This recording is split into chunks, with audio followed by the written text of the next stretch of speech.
News, सच जरूरी है। यह है MNS न्यूज नेटवर्क और आप देख रहे हैं MNS न्यूज टीवी। मैं हूं आपके साथ सोनल। तो आइए देखते हैं आज की कुछ खास खबरें। कर्नाटक के नतीजों पर महाराष्ट्र के विपक्षी दलों ने जताई खुशी, कहा बीजेपी की लंका जल गई। महाराष्ट्र के विपक्षी महाविकास आघाड़ी MVA और अन्य दलों ने शनिवार को कर्नाटक विधानसभा चुनाव कांग्रेस की जीत का जश्न मनाया। राज्य में सत्तारूढ़ भाजपा का इस चुनाव में खराब प्रदर्शन रहा है, जबकि कांग्रेस ने राज्य में पूर्ण बहुमत से भी अधिक सीटों पर जीत दर्ज की है। शिवसेना UBT अध्यक्ष उद्धव ठाकरे ने कहा कि कर्नाटक में जो शुरू हुआ है वह अब महाराष्ट्र में जारी रहेगा, जहां भाजपा को बाहर कर दिया जाएगा। आगे कहा कि हमने अब भाजपा को कर्नाटक से बाहर कर दिया है, उन्हें महाराष्ट्र से भी बाहर कर दिया जाएगा। लोगों ने भाजपा की हिंसा और धर्म की राजनीति का समर्थन नहीं किया है, अब इसे भारत के पूरे दक्षिणी हिस्से से हटा दिया गया है। प्रदेश कांग्रेस अध्यक्ष नाना पटोले ने कहा कि राहुल गांधी की भारत जोड़ो यात्रा ने देश में राजनीतिक दिशा बदल दी है और यह कर्नाटक के नतीजे में दिखाई दे रहा है।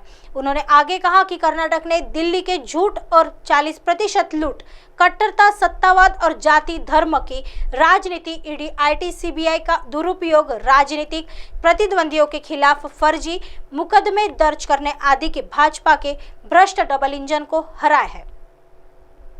कांग्रेस ने जनता के मुद्दों जैसे महंगाई, बेरोजगारी, बड़े पैमाने पर भ्रष्टाचार आदि पर चुनाव लड़ा, जिसे लोगों ने स्वीकार किया है। राष्ट्रवादी कांग्रेस पार्टी के मुख्य प्रवक्ता महेश तापसे ने कहा कि कर्नाटक ने कांग्रेस को चुनकर पूरे दक्षिण भारत के दरवाजे भाजपा के लिए हमेशा के लिए बंद कर दिए हैं।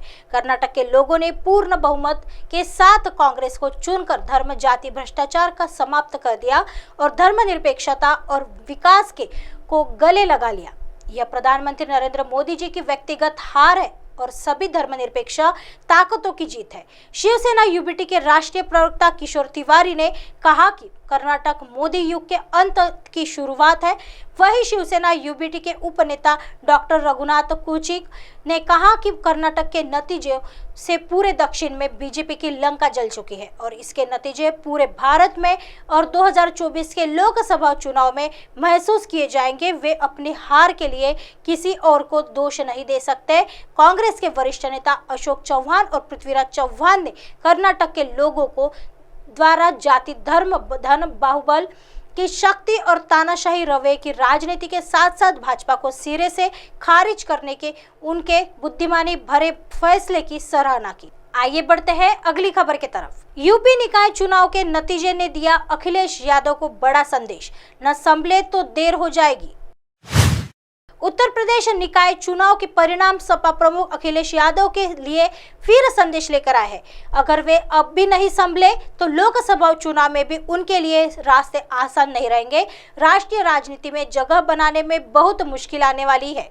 उन्हें अपने पिता की कार्यशैली से सीखने की जरूरत है। राजनीति में लगातार चुनाव जीतने वाले को हीरो और बार बार हारने वाले को जीरो कहने की परंपरा है। अखिलेश को साल 2012 में पिता मुलायम सिंह यादव ने CM की कुर्सी प्लेट में सजा कर दी थी। उनके पास मौका था कि वे उनसे राजनीति के दाव पेच सीखते, लेकिन अखिलेश ऐसा नहीं कर सके, बल्कि पिता से पार्टी अध्यक्ष का पद छीन लिया। जब से पार्टी अध्यक्ष बने हैं, लगातार सपा चुनाव में हार का सामना कर रही है। साल 2017 और साल 2022 के 2 विधानसभा चुनाव सपा हार चुकी है। अखिलेश यादव के नेतृत्व पर उठा सवाल। साल 2019 का लोकसभा चुनाव भी सपा हारी थी। उत्तर प्रदेश निकाय चुनाव में मेयर की एक भी सीट न मिलना नेतृत्व पर सवाल है। कहीं ना कहीं कार्यकर्ताओं को एकजुट करने में चूक हो रही है, टिकट बंटवारे में चूक हो रही है। अखिलेश यादव राष्ट्रीय राजनीति में चमकाना चाहते हैं तो उनके पास पिता की मुलायम पूंजी है। कैसे मुलायम सिंह यादव ने पार्टी खड़ी की, किस तरह वे कार्यकर्ताओं को एंगेज रखते थे, कितनी खूबसूरती से वे पार्टी में सभी जाति, धर्म, समुदाय के नेताओं को एक साथ पिरो कर रखते थे। यह उनसे सीखने वाला है, क्योंकि वे जीरो से हीरो बने थे। आइए बढ़ते हैं अगली खबर की तरफ। सुशासन, विकास और भयमुक्त वातावरण को मिला है जनादेश, CM योगी। उत्तर प्रदेश नगर निकाय चुनाव में मिली प्रचंड और ऐतिहासिक विजय को मुख्यमंत्री योगी आदित्यनाथ ने प्रधानमंत्री नरेंद्र मोदी के नेतृत्व और मार्गदर्शन का परिणाम बताया है। प्रदेश भाजपा मुख्यालय पर शनिवार को पत्रकार वार्ता के दौरान मुख्यमंत्री ने इसे विराट विजय बताते हुए डबल इंजन सरकार के सुशासन, विकास और भय मुक्त वातावरण को मिला जनादेश बताया। सीएम योगी ने टीम यूपी को बधाई देते हुए कहा कि भाजपा कार्यकर्ताओं की मेहनत, सरकार और संगठन के समन्वय, प्रधानमंत्री के सुयोग्य और यशस्वी नेतृत्व तथा मार्गदर्शन में यूपी निकाय चुनाव में बीजेपी ने अब तक की सबसे बड़ी विजय प्राप्त की है। मुख्यमंत्री ने कहा कि प्रदेश के सभी 17 नगर निगमों में पहली बार भाजपा एक साथ पूर्ण बहुमत के साथ विजय प्राप्त करने में सफल हुई है। इन 17 नगर निगमों में से 3 नए गठित हुए थे, जिनमें अयोध्या, मथुरा, वृंदावन और शाहजहांपुर है।